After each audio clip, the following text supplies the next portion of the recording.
Weezy out of here. Hi everybody! Welcome to a new episode of Fundamental Analysis, where I look into different cryptocurrencies in the space and look past the hype, what specific benefits the projects will bring to the market that will drive demand for the projects in the long term, so you can make the right investment. Our first episode will be about Bitcoin, the first cryptocurrency that was ever created. Without further ado, let's dive straight in. In our current financial system, every transaction we make goes through a middleman like a bank or a credit card company. This middleman processes our transactions and manages the balances. They take a cut of every transaction, of which the cuts can add up to 15% for some constituents. In addition, this middleman relies on our trust to protect our personal information. In 2011, Bitcoin was created. With Bitcoin, the balances are not managed by a centralized entity, but are distributed on many computers owned by different entities around the world. In fact, anyone can install a Bitcoin node on their computer to enable it to process transactions on the Bitcoin network. The protocol uses cryptographic keys to secure the data stored on the network, so no one can hack into the network to change the balances or steal information. And because the information is stored in a decentralized way, it is censorship resistant, which means that no one can take the network down, no matter who they are. In total, only 21 million Bitcoin will ever be issued, which makes Bitcoin a bit similar to gold in the sense that there's only so much of it in the world. Every time a node successfully processes transactions on the Bitcoin network, the protocol creates a new Bitcoin. This new Bitcoin is used to reward the node for supporting the network. The protocol automatically halves the amount of Bitcoin put into circulation every 4 years, theoretically increasing its scarcity. Because of Bitcoin's unique scarcity properties, Bitcoin's price has increased from 10 cents to more than $15,000 in only 10 years. And speculators believe that Bitcoin can sustain its growth in the coming years. Okay, now we've seen how Bitcoin works a little bit. But what can you actually do with it? Why is it useful? And does it have any intrinsic value? Well, let me explain.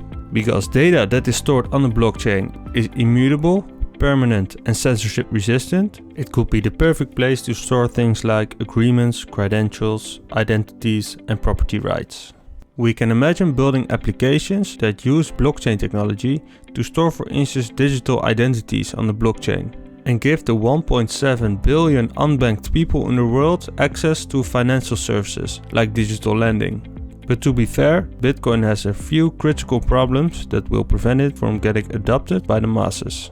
The first problem is that Bitcoin was initially never built to support any applications other than being a means of transaction, which makes the protocol pretty unusable for the developments of applications. And as a result, Bitcoin currently has little use and utility in the world, apart from being a means of payment and a store of value for speculators. Bitcoin also has a scalability problem, which means that transactions will become more expensive and become slower and slower as the system gains users. Up to a point where during peak times, a transaction can cost more than $50 and the transaction can take days to complete. Bitcoin also has a problem with its electricity usage. That is, that as the system gains users, the amount of electricity that is needed to process transactions grows. This results in high electricity costs for miners, who are now incentivized to pool their resources together and use economies of scale to reduce their electricity costs. And as a result, Bitcoin becomes more centralized over time, which is a security risk, as the risk on 51% attacks will increase. The last problem I want to talk about is Bitcoin's governance problem. Bitcoin is continuously being developed by hundreds of developers around the world. While anyone in the Bitcoin community can propose changes to the Bitcoin protocol, these developers ultimately decide which developments will be implemented in the protocol. This often leads to a disagreement within the community and the developers.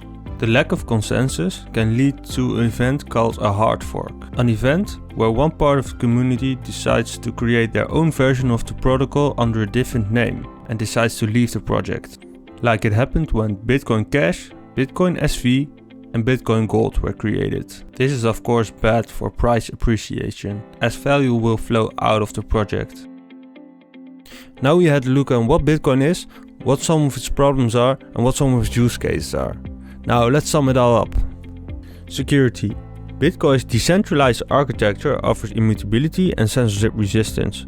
These are excellent security properties to have and are considered a benchmark in the cryptocurrency industry.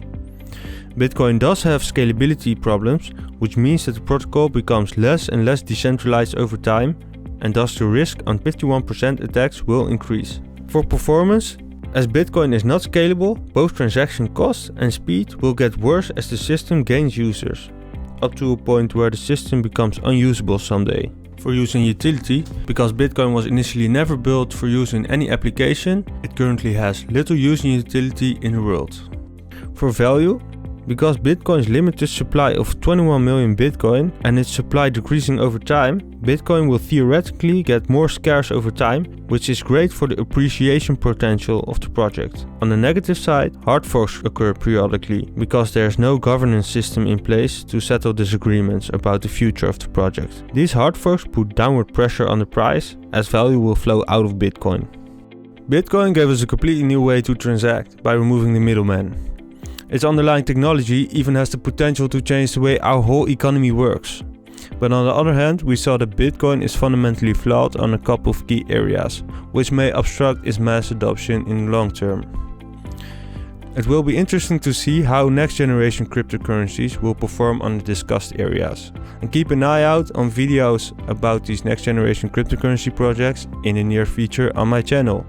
If you don't want to miss those, please subscribe to my channel. Then I'll see you later.